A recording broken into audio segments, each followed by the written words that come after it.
오늘도 이렇게 2부 예배에 나오신 모든 분들을 진심으로 환영하며 축복합니다. 우리 옆에 분들 보시면서 앞뒤 분들을 보시면서 한번 축복합니다. 오늘도 잘 오셨습니다. 은혜 많이 받으세요. 제 옆자리에 앉아주셔서 가문의 영광입니다. 우리 찬양대 보니까 가문의 영광 확실한 것 같아요. 활짝 웃으시면서 진심으로 인사를 해주셔서 감사를 드립니다. 예수님의 제자들 가운데 베드로는 복음을 증거하다가 로마에서 십자가에 거꾸로 매달려서 순교하게 되죠. 안드레는 십자가에 달려서 설교하면서 복음을 전하면서 순교했습니다. 야고보는 예루살렘에서 복음을 증거하다가 목이 잘려서 순교하게 됩니다. 바돌로메는 복음을 전하다가 산채로 몸의 껍질이 벗겨져서 순교를 하게 됩니다. 도마는 동인도 코로망겔에서 복음을 증거하다가 창에 맞아서 순교하게 됩니다. 마태는 이디오피아 오지에서 복음을 증거하다가 칼에 맞아서 순교하게 됩니다. 마띠아는 예루살렘에서 복음을 증거하다가 돌 팔매질을 맞고 쓰러진 뒤에 목베임을 당하여 순교하게 됩니다. 누가는 헬라에서 복음을 증거하다가 감람나무에 매달려서 순교하게 됩니다. 요한은 끓는 가마에서 기적적으로 구출된 뒤에 밤모섬에서 유배되어 요한계시록을 쓰며 그의 생을 마감하게 됩니다.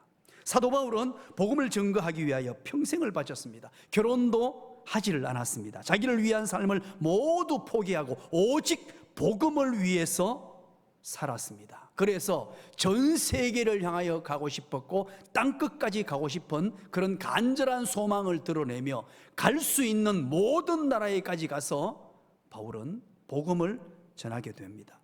감옥에 갇혔어도 바울은 복음을 전했습니다. 심지어는 재판정에서 판사를 향해서도 복음을 외쳤습니다. 배 위에서도 복음을 전하는 삶을 살았습니다. 가는 곳곳마다 복음을 전했습니다. 그런 삶을 살다가 결국 바울은 네로 황제에게 잡혀서 고문과 박해를 당한 후에 네로 황제에 의해서 목이 잘려서 순교를 당하게 됩니다. 초대교회의 성도들은 복음을 위해서 살았습니다. 복음 전거를 위해서 어떤 희생도 기꺼이 감수하며 하나님의 복음을 전하기 위해 그들의 생을 바쳤습니다.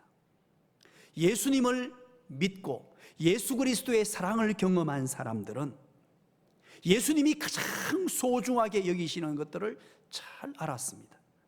예수님을 만나고 예수님의 사랑을 체험한 사람들은 하나같이 복음 전거자로서의 그의 삶을 살아가게 됩니다. 그래서 예수님의 제자들도 복음을 전거하기 위하여 그들의 생명을 아끼지 않고 복음 전하다가 순교했던 것입니다. 하나같이 목숨도 아까워하지 아니하고 복음을 위해 생명을 바쳤습니다. 그런데 예수님이 오신 목적은 복음 전거였고 예수 믿는 사람의 삶의 이유, 목적도 복음 전파였는데 이게 변질되기에 이르렀습니다. 우리나라에 연세대학교, 이화여자대학교를 비롯하여 미션 스쿨들이 참 많이 있습니다. 대구에는 대표적으로 계명대학교를 들 수 있겠죠. 그리고 중학교, 고등학교, 대구에도 수많은 중학교, 고등학교들이 있습니다. 미션 스쿨입니다. 이 학교들이 세워진 이유가 여러분 무엇인 줄 아십니까? 복음 전파입니다.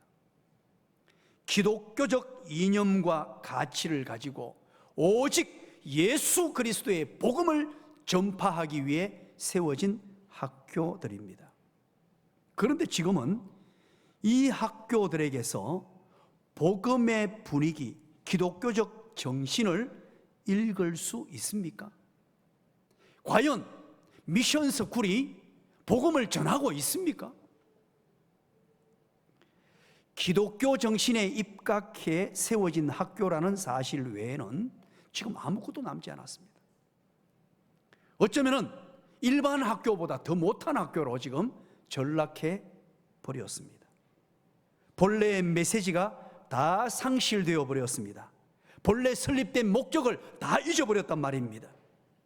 이런 바람직하지 못한 비극이 학교뿐만 아니라 교회 안에서도 일어날 수 있다는 것을 아십니까? 우리 주님께서 교회를 세우셨습니다.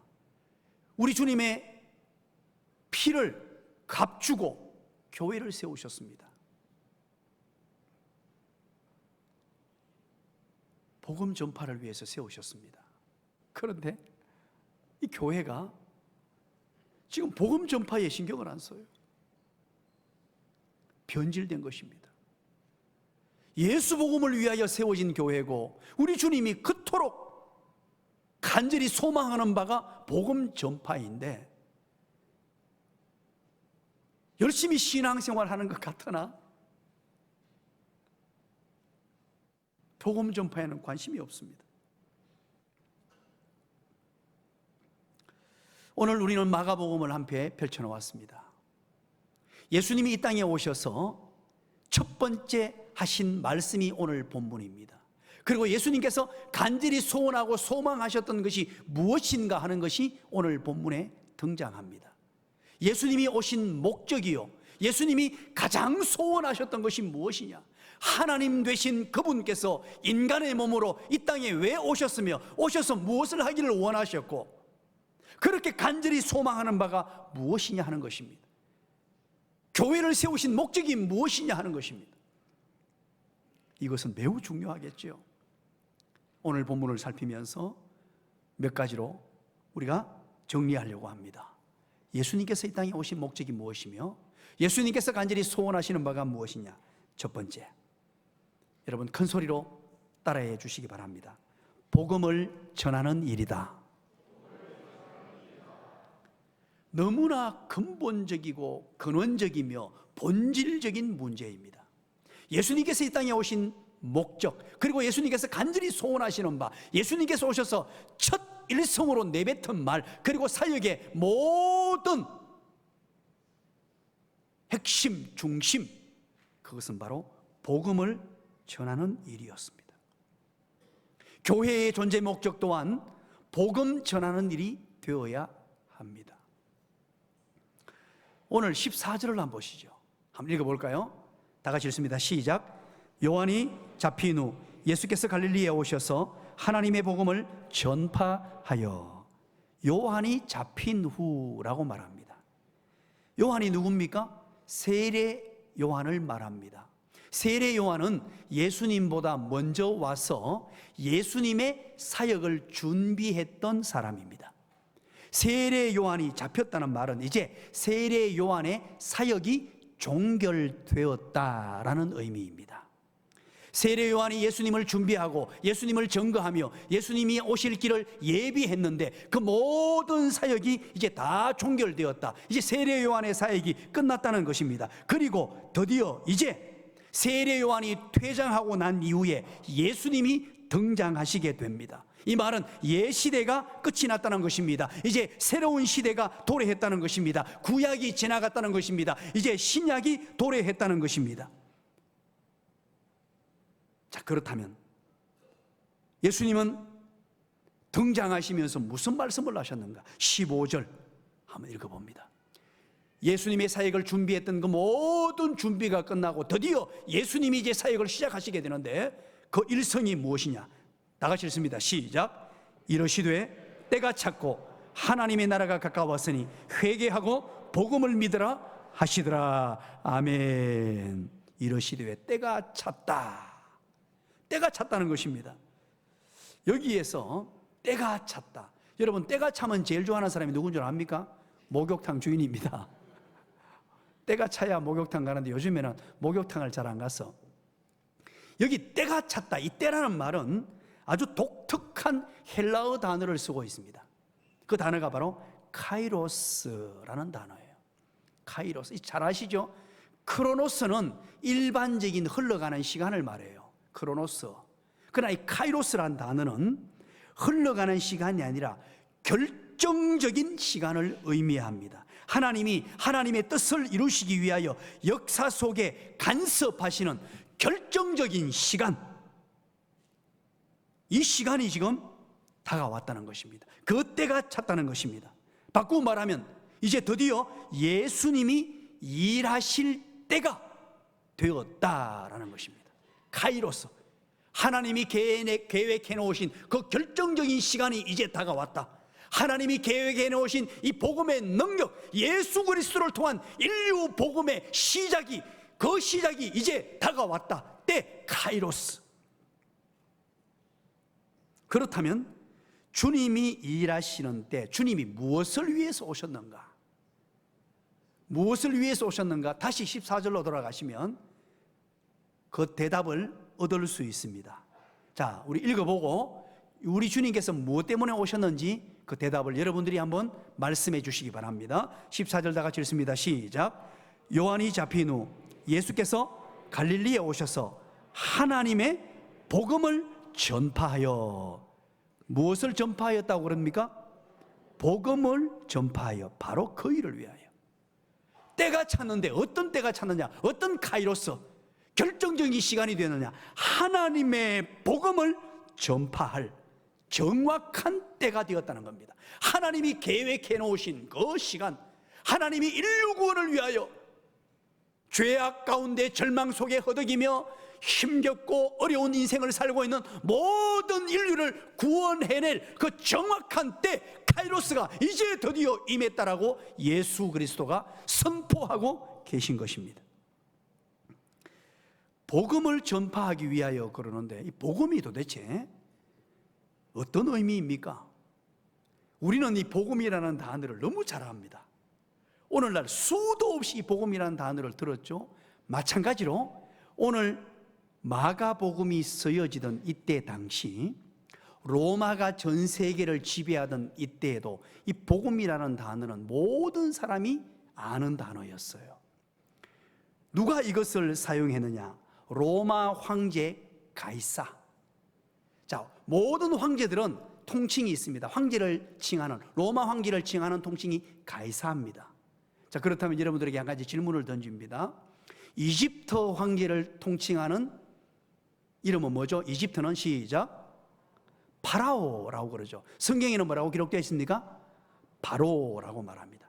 그래서 바로라는 말은 이름이 아니고요, 모든 이집트의 황제, 왕들을 바로라고 말해요. 그런 것처럼 로마에는 모든 황제들이 이름이 다 있습니다만은 전체 황제들을 통칭하는 단어가 가이사라는 것이에요. 이때 당시 세계를 지배했던 로마, 전 세계를 군림했던 로마 황제의 한마디 말이 무엇이었느냐? 복음이었습니다. 그래서 황제가 하는 말에는 늘 복음이라는 단어가 붙어 다녔습니다. 황제가 담화하는 내용, 황제가 발표하는 내용, 이 모든 것들은 너무나 중요하다는 거예요. 그래서 이건 기쁜 소식이라고 로마 시민들이, 전 세계가 이 이야기를 받았습니다. 그런데 실제로 이 가이사의 복음이라고 하거든요. 가이사의 복음을 들려줬더니만 백성들이 기쁜 소식이 아니었어요. 백성들에게는 희망의 소식이 아니었습니다. 분명히 복음이라고, 가이사의 복음이라고 희망을 주고 가이사의 복음이라고 마음을 들뜨게 만들어 놓았는데 그 가이사의 입에서 들려지는 복음은 진짜 복음이 아니고 세금을 올린다, 부역을 더 많이 해야 된다, 기쁘기는커녕 슬픈 경우가 더 많았습니다. 그래서 오늘 마가복음을 시작하면서 이 복음이라는 단어는 너무나 잘 알고 있었어요. 이 세상의 희망, 기쁜 소식, 절망 가운데 있는 사람에게 기쁨을 주는 소식, 정말로 감격스러운 소식이라는 의미로 사용된 이 단어가 뭐라고 보셨느냐? 가이사의 복음이 아니고, 가이사의 복음이 아니라, 여러분 읽어보십시오. 누구의 복음이라고요? 시작. 하나님의 복음이라고 전달됩니다. 마가복음의 저자 마가는 의도적으로 이렇게 기록을 합니다. 이때 당시 가이사의 복음은 우리에게 진정한 기쁨을 줄 수 없고 진정한 희망이 될 수 없으며 진정한 행복을 안겨다 줄 수 없지만, 그러나 그와는 대조가 되고 그와는 확연하게 비교가 되는 하나님의 복음이 이제 전해질 때가 되었다는 겁니다. 우리가 그토록 기다리던 메시아를 맞이하여 이제 하나님의 복음이 전해질 그 때가 지금 도래했다라고 예수님께서 선포하고 계십니다. 그러면서 15절 다시 한번 읽어볼까요? 15절 시작. 이러시되 때가 찼고 하나님의 나라가 가까웠으니 회개하고 복음을 믿으라 하시더라. 아멘. 결정적인 때가 왔는데 하나님의 나라가 가까워왔다. 이것이 복음이에요. 복음의 내용이 뭐냐? 다른 게 아니고 하나님의 나라가 가까워왔다는 것입니다. 이때 당시에 전 세계는 로마에 속해 있었습니다. 그러다 보니까 로마는 이 가이사가 지배하는 가이사의 나라였습니다. 가이사의 나라라고 하면 모두가 이해가 되었습니다. 가이사가 통치하고 가이사가 다스리고 가이사가 지배하고 가이사가 명령하고 가이사가 적군을 물리쳐주고 가이사가 모든 나라들을 보호해주고 이 가이사의 나라. 그런데 가이사의 나라에는 진정한 행복과 기쁨이 없었으니 마가는 이 세상의 나라가 가이사의 나라라면 이제 지금부터 임할 나라는 가이사가 통치하는 나라가 아니라 하나님이 통치하시는 하나님의 나라, 이 표현을 쓰는 거예요. 하나님께서 왕이 되셔서 하나님이 친히 다스리시는 나라, 절망과 죄악 가운데 고통 가운데 있는 모든 인생들, 그들을 구속하고 구원해낼 하나님이 통치하는 하나님이 왕 되시는 나라가 드디어 카이로스 때가 되었다는 거예요. 가이사는 이때 당시 팍스 로마나라는 기치를 내걸었습니다. 슬로건을 내걸었습니다. 팍스 로마나. 로마를 기점으로 해서 전 세계의 평화로운 세상을 만들겠다. 팍스 로마나. 그런데 이런 기치를 내걸고 이제 전 세계를 로마화시키고 평화를 주며 행복을 만들어내겠다로 나라를 점령하고 그래서 전 세계를 아름다운 세상, 평화의 세상, 행복의 세상으로 만들겠다고 했습니다만 그 약속은 너무나 공허했고 그 약속은 불안했으며 행복을 안겨다 주지를 못했습니다. 도리어 점점 공포 속에 빠져들게 되고 행복하기는 그냥 불행한 삶을 살고 있었으며 답답한 인생을 살고 있던 그들에게 한 줄기 빛과 희망의 복음이 선포되는데 하나님의 나라가 드디어 가이사의 나라와는 비교가 되지 않을 하나님의 나라가 이제 카이로스, 결정적인 시간이 되었다. 이 말 결정적인 시간이 되었다라고 선포하고 있는 것입니다. 그렇다면 하나님의 나라가 어떻게 임합니까? 하나님의 나라는 예수 그리스도를 통하여 이루어지는 나라입니다. 하나님의 통치를 받고자 원하면 예수 그리스도께서 이 땅에 오셨습니다. 예수 그리스도께서 우리를 위하여 십자가에 못 박혀 돌아가시고 3일 만에 부활하시고 승천하셨습니다. 예수 그리스도를 믿음으로 주어지는, 예수 그리스도를 믿는 자는 누구든지 하나님의 통치를 받게 되는 하나님의 나라의 시민이 되고 하나님 나라의 백성이 되는, 하나님의 백성이 되는 놀라운 특권이 부여되는 거예요. 이제 그 하나님의 나라가 임하게 되고 이제 예수님께서 그 주인공으로 오셔서 이제 앞으로 예수님의 사역을 통하여 십자가를 짊어지심으로 말미암아 예수 그리스도를 믿는 자는 누구든지, 그 어떤 누구든지 하나님의 나라 백성이 되어 가이사의 나라에서 줄 수 없었던 환희와 기쁨이 가득한 삶, 영생하는 비밀을 소개하고 있는 것입니다. 이것이 복음이에요. 하나님의 통치가 이루어지는 것은 십자가를 통해서 진정한 평화, 진정한 행복, 진정한 기쁨, 진정한 구원이 이루어진다는 것입니다. 그런데 그런데 우리가 왜 하나님의 나라 백성이 될 수 없습니까? 왜 하나님의 자녀로서, 왜 하나님의 백성으로서 기쁨과 환희를 누릴 수 없을까요? 15절 하반부를 다시 한번 보십시오. 거기서 해답을 우리가 찾아야 됩니다. 하나님의 나라가 가까웠으니 라고 하죠. 그리고 그 다음 단어를 읽어보십시오. 시작. 회개하고 복음을 믿어라 하시더라. 여기에서 우리가 해답을 찾을 수 있습니다. 회개를 하지 않았기 때문입니다. 죄악 세상을 사는 것이 좋은 것입니다. 이 세상의 죄악이, 이 세상이 주는 유익이, 이 세상이 주는 쾌락이 행복이라고 착각하고 사는 거예요. 예수 없이도 이 세상에서 물질로도 명예로도 행복할 수 있다는 착각 속에서 가이사의 나라 속에 파묻혀 살고 가이사의 나라에서 행복을 추구하고 진정한 하나님의 나라 백성으로서의 삶을 누리지 못했던 것은 바로 죄악 때문인데, 그래서 회개하는 순간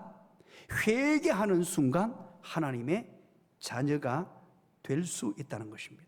우리가 기억해야 될 것은 아무리 쾌락이 좋아 보이고 멋져 보이고 아름다워 보여도 여러분들이 대답해 주시기 바랍니다. 제가 앞부분 얘기할 테니까 여러분 답을 얘기해 주세요. 죄의 삭선 사망입니다. 우리는 그래서 이 놀라운 하나님의 나라, 이미 임한 하나님의 나라 속에 삽니다. 예수 그리스도께서 오심으로 말미암아, 예수님의 십자가로 말미암아, 예수님이 우리를 위하여 대신 죽으심으로 말미암아 이제 우리는 하나님의 백성이 되었습니다. 하나님이 우리를 그렇게 만드셨어요. 이제 예수님이 오신 목적이 이 기쁨을 우리에게 주시러 오셨는데, 우리가 이 기쁨을 누렸다면 우리 또한 복음을 전하는 자가 되어야 합니다. 예수님의 오신 목적을 따라 우리는 이 복음을 전하는 자, 하나님의 나라가 임했다는 것, 그래서 하나님의 백성이 되는 방법이 있다는 것, 예수 그리스도를 믿음으로 주어진, 예수 그리스도를 내가 영접함으로 주어지는 이 놀라운 은혜, 복음을 믿음으로 주어지는 이 놀라운 은혜를 전하는 사람이 되어야 돼요. 옆에 사람 한번 보십시오. 어떻습니까? 옆에 사람은 예수 믿는 사람이죠. 하나님의 백성 되심을 축복합니다. 그리고 이렇게 얘기해 주기 바랍니다. 당신 혼자 행복하면 안 되겠죠. 우리 주변에 있는 모든 사람들에게 바로 이 복음, 하나님의 나라가 임한 이 복음, 예수님께서 오셔서 자기 생명을 내어주시면서까지 이 사역을 위해서 모든 것을 다 바쳤습니다. 십자가에 못 박혀 죽으시면서 이루고자 하셨던 것이 바로 이 복음 증거였습니다. 두 번째입니다. 두 번째는 복음 전할 사람을 만드는 일입니다. 복음 전할 사람을 만드는 일입니다. 예수님은 복음을 전하는 데 멈추지 않고 복음을 계속해서 전할 사람을 세우시기를 원하셨습니다. 그래야만 복음이 그들을 통해서 오는 세대에 계속 전해질 수 있기 때문에 땅 끝까지, 주님 다시 오시는 날까지 계속해서 전해지는 거예요. 여러분, 가정에 우리 하나님께서 가정을 만드신 이유 중에 가장 큰 이유가 무엇인 줄 아십니까? 믿음의 가정에 왜 우리 아이들, 다음 세대 아이들을 선물로 주실까요? 가장 중요한 이유가 있습니다. 믿음의 개성, 믿음의 성계입니다. 내 자식에게 세상 학문을 많이 가르쳐가지고 뭐 대단한 사람 만드는 것보다도 하나님의 나라 백성으로서 하나님의 나라 일꾼으로 세우는 이 가정을 만드신 목적 가운데 가장 중요한 목적이에요. 복음을 알게 하고 복음의 능력을 경험하여 하나님의 사람으로 믿음을 승계하고 믿음을 계승하는 것입니다. 오늘 16절 한번 보시죠. 다 같이 한번 읽어봅니다. 16절 시작. 그 형제 안드레가 바다에 그물 던지는 것을 보시니 그들은 어부라. 예수님께서 이렇게 오신 목적을 밝히시고 갈릴리 해변으로 지나가시다가 시몬과 형제 안드레를 만나는데 그들이 뭘 하고 있었냐니까 바다에서 그물을 던지고 있었습니다. 왜? 어부기 때문에 고기를 잡고 있었단 말이죠.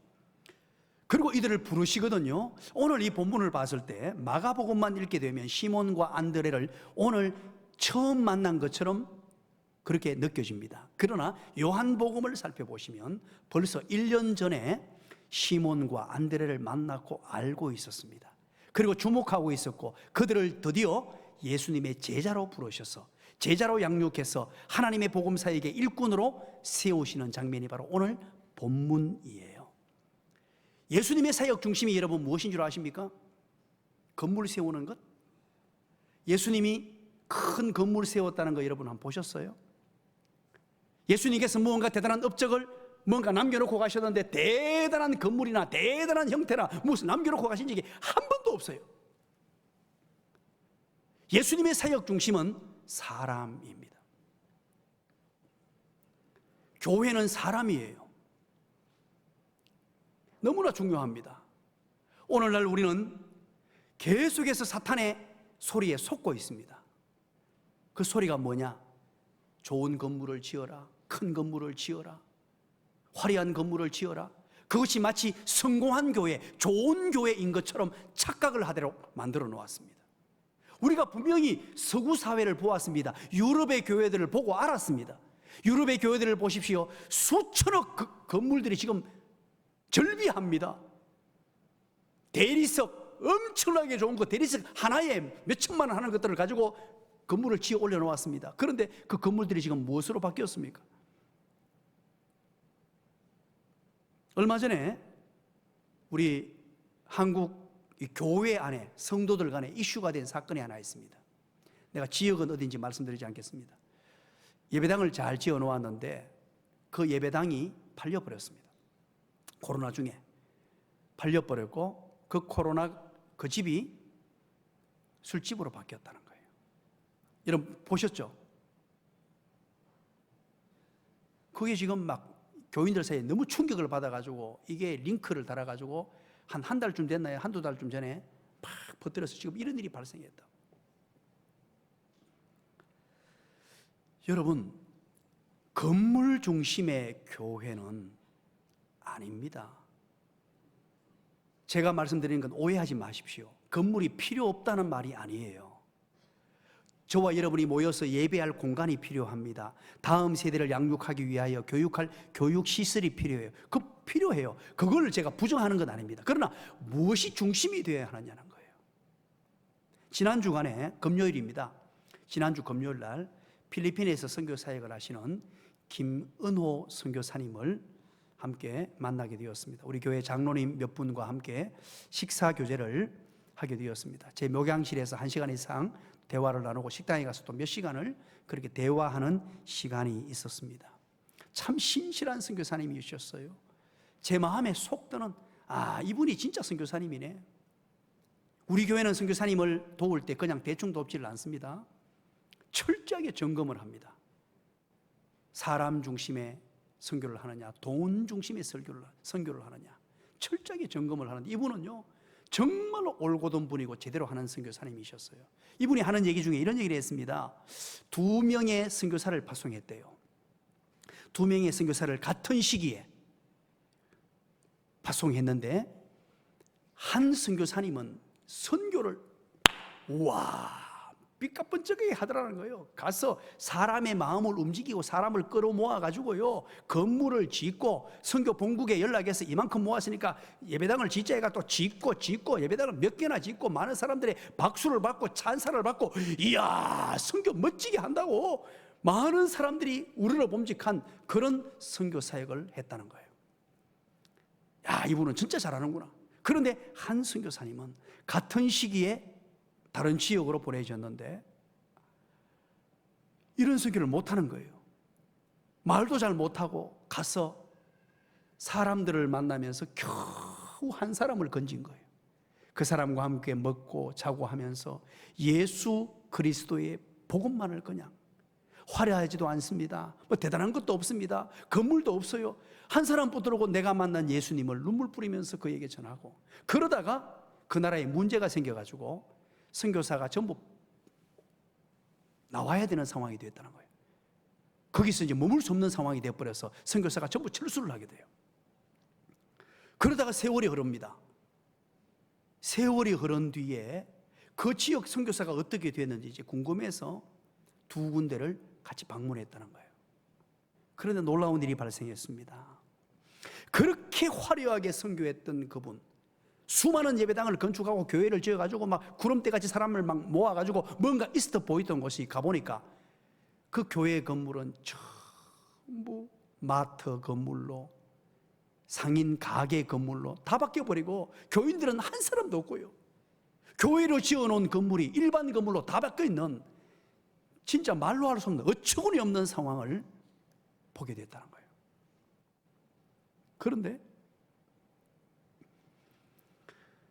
이름도 없이 빛도 없이 묵묵히 누가 뭐라고 하든지 한 영혼 붙들고 복음을 전해놓은 그곳에 그분이, 그 한 사람이 예수 복음을 받고 진정한 예수님의 제자가 되어서 세월이 흐른 뒤 가보니까요, 1만 명이 넘는 사람들을 전도해 나왔다는 거예요.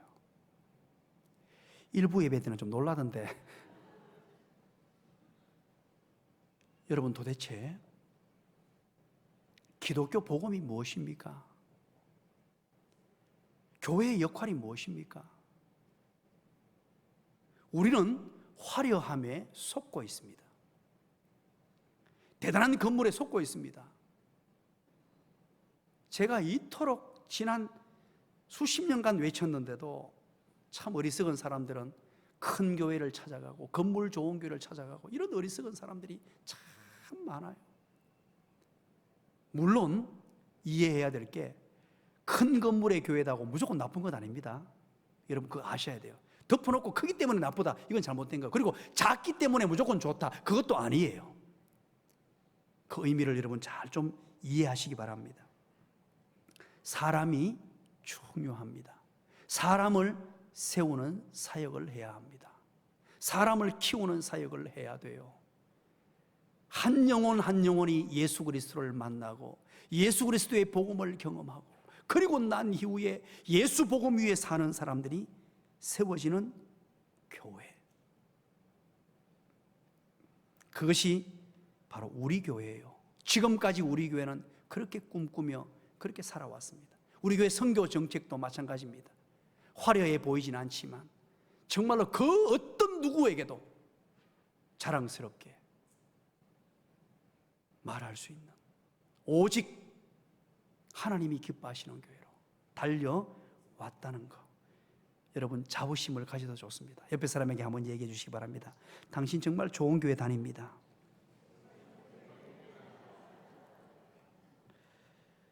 그렇게 믿는 분이 99%인데 두 사람은 아닌 것 같네요, 보니까. 세 번째입니다. 세 번째, 우리 예수님께서 이 땅에 오셔서 하시고자 하신 일, 예수님이 오신 목적입니다. 세 번째는 자신의 몸을 들여 섬김의 삶을 실천하는 종으로 오셨습니다. 마가복음 하면 여러분들이 잊지 말아야 될 것도 있습니다.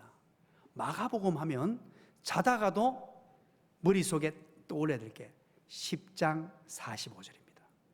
마가복음의 핵심 주제이기도 하고 마가복음이 흐르는 모든 흐름의 중심이 되는 마가복음의 주제입니다.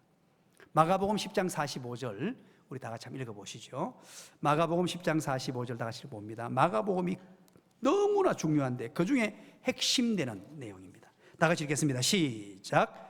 인자가 온 것은 섬김을 받으려 함이 아니라 도리어 섬기려 하고 자기 목숨을 많은 사람의 대속물로 주려 함이니라.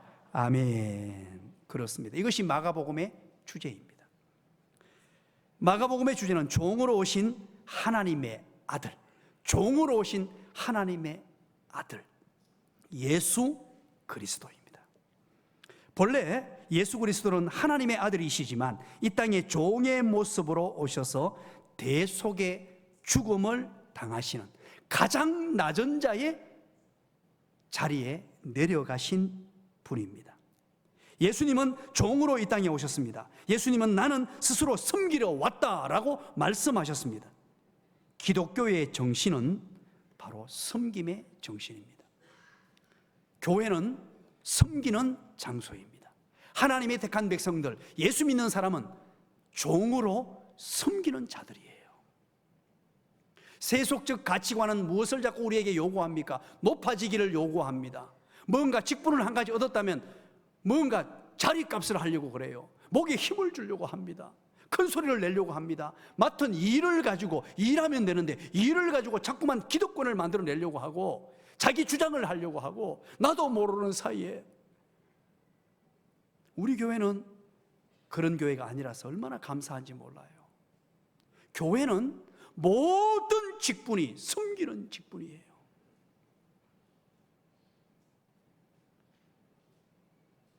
직분자가 큰 소리 내는 것 아닙니다. 자기 주장을 하는 곳이 아니에요. 심부름하는 곳이에요. 예수님이 그렇게 오셨는데, 예수님이 그렇게 사셨는데, 하나님 되신 그분께서 인류를 구원하시는 이 엄청난 사역을 하시러 오시면서 섬김의 종으로 낮아지심의 모범을 보이신 분으로 오셨단 말이에요. 마가복음 9장 35절입니다. 누구든지 첫째가 되고자 하면 무사람의 끝이 되며 무사람을 섬기는 자가 되어야 하리라. 예수님께서 자신을 따르는 제자들에게 너희도 섬기는 자가 되어야 한다라고 말씀해 주셨습니다. 우리는 오랫동안 세속문화, 세속계급의식에 푹 젖어 있습니다. 그렇게 살다 보니까 종의 삶, 종의 정신, 섬김의 삶, 섬김의 정신을 배운다는 것은 결코 쉽지가 않습니다.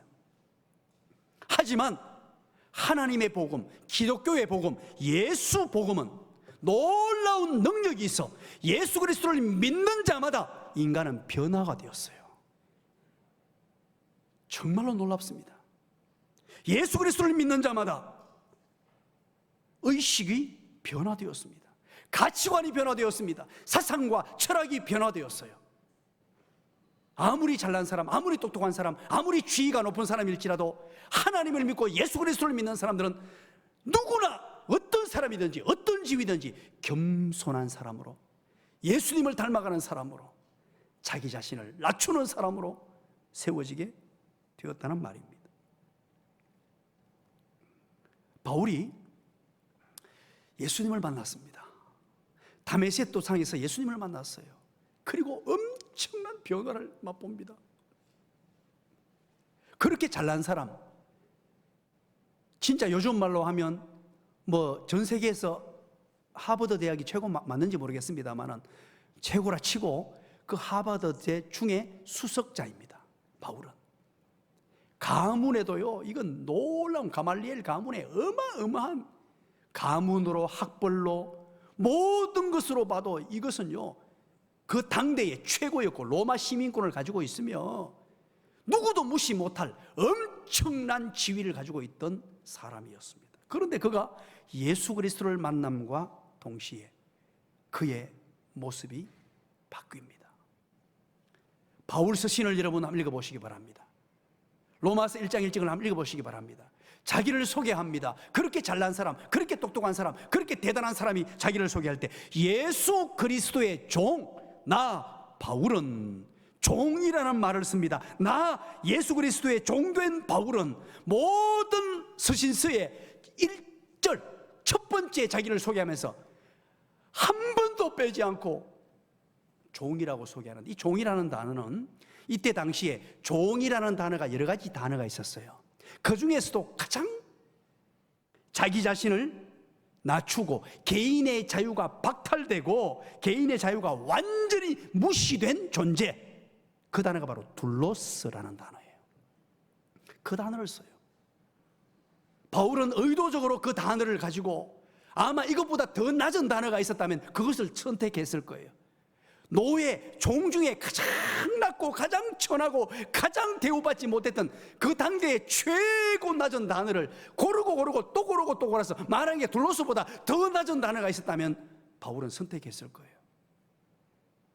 둘로스라는 단어를 기꺼이 기쁨으로 사용합니다. 예수 그리스도의 둘로스, 예수 그리스도의 종된 나 바울은 이처럼 자신을 종으로 소개한 바울 이후에 복음 사역자들은 스스로 종으로 자처하게 이릅니다. 그런데 한국 교회에 와서 이것이 그대로 넘어왔거든요. 그래서 우리 주의 종들 하는데요. 이 종 그러니까 또 미안하니까 어떻게 부르는 줄 압니까? 종님이라고 부릅니다. 종에다 님이 어디 있어요? 그래서 주의 종을 부를 때 주의 종님께서 뭐 이렇게 막 부르는 말도 안 되는 어법을 아무리 낮춰 부르려고 해도 기어이 높이고 싶은 우리의 욕망. 사랑하는 여러분, 교회는 세상에서 아무리 잘 나가고 대단한 사람이라도 복음을 경험했다면, 예수 그리스도의 복음을 받았다면, 예수님이 그렇게 사신 것처럼 가장 낮은 자로 자기 주장, 자기 뜻, 자기 생각, 자기 경험을 다 내려놓는 게 둘러서요. 내 주장을 말하고 내 뜻을 관철시키려고 하고 벌써 종의 자세가 아닌 거죠. 이런 복음을 받았던 기독교 성도들, 이 기독교의 영향권은 교회 내부와 광범위한 사회 계층 속에 영향을 미치기 시작합니다. 그래서 근대 사회에 이르러서는 나라의 지도자들도 이 기독교의 영향으로 말미암아 종으로 인식하기에 이릅니다. 영어의 모든 단어들, 미니스터리나 무슨 일꾼, 이 장관 이런 단어들은요 전부 어떤 뜻인 줄 압니까? 종이라는 뜻이에요. 기독교 영향권에 들어서 하나님의 복음을 받아들이는 문화에서는 이제 우리는 지도자일지라도 질서상 리더의 위치에 있지만 리더가 세속적인 가치관으로 힘을 가지고 약자를 짓누르고 아프게 하고 그런 존재가 아니라 하나님이 세우신 질서를 유지하되 지도자의 위치에 있지만 낮아짐으로, 겸손함으로, 온유함으로 섬기는 자라는 뜻이에요. 말씀의 결론을 맺습니다. 오늘 우리는 예수 그리스도께서 오신 목적, 예수님이 가장 소원하시는 바를 살폈습니다. 그것은 바로 예수님이 오신 목적이 복음을 전하기 위해 하나님의 복음, 이때 당시 가이사의 복음이 팽배했는데 가이사의 복음보다 비교가 안 될 정도의 어마어마한 세상을 대변혁 코페르니쿠스적 혁명을 이룰 하나님의 복음을 선포하고 복음을 성취하고 복음을 이루기 위해서 오셨다는 거예요. 그래서 우리도 복음을 전하는 사람이 되어야 됩니다. 복음을 전하는 사람을 세우러 오셨습니다. 두 번째, 제자를 만드는 거예요. 교회는 건물이 아닙니다. 교회는 사상이 아닙니다. 교회는 어떤 철학이 아니에요. 교회는 어떤 화려함이 아니에요. 사람입니다. 사람을 세우는, 사람을 세워서 사람을 만들고 사람이 움직이도록 만들고 사람이 주인이 돼요. 예수 그리스도의 사역을 감당하는 교회. 그리고 마지막, 섬김의 삶을 선택하는 것입니다. 기도하겠습니다. 하나님 아버지 고맙습니다. 감사합니다. 예수님께서 이 땅에 오신 목적, 예수님께서 가장 소원하시는 바를 말씀해 주시니 감사합니다. 우리 주님 오신 목적을 따라 우리 또한 날마다 하나님의 복음, 예수 그리스도의 복음을 전하기로 힘쓰게 하시고 복음 전하는 사람을 날마다 세워 사람 중심의 교회가 되게 인도하여 주시옵소서. 예수님 이름으로 기도드리옵나이다. 아멘.